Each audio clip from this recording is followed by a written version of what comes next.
is seen as a future megastar in the hockey world in this country, but now he's facing a potential season-ending injury, and his injury might reignite the debate over fighting in junior hockey.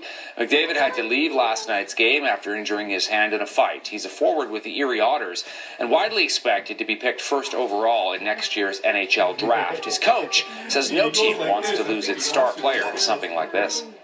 As a team, we want him on the ice and we want him scoring goals, not in the penalty box. But you can't hold him back and take the bite out of him. He's certainly competitive and gets angry sometimes. But as a team, we're certainly better with him on the ice.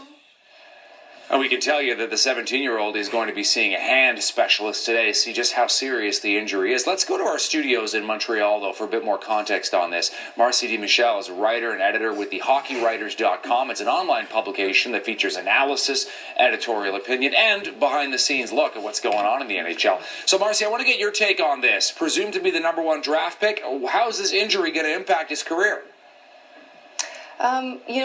His hand's going to heal. It's not going to affect his draft status. He's still going to go first overall.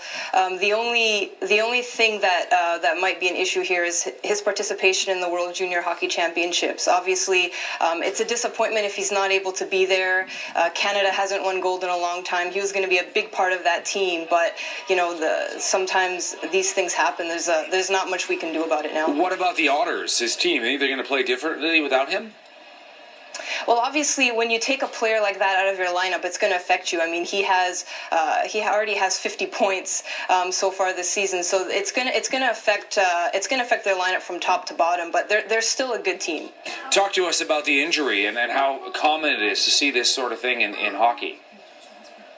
Well, the fact is, what happened here is that, he was fighting, but his hand hit the glass. It's really unfortunate to happen. If the fight took place, maybe more in the middle of the ice, his hand wouldn't have hit the glass and it maybe wouldn't be broken. What about the idea of, fighting in hockey, bringing up this whole debate? I mentioned off the top, reigniting the debate. What's your take?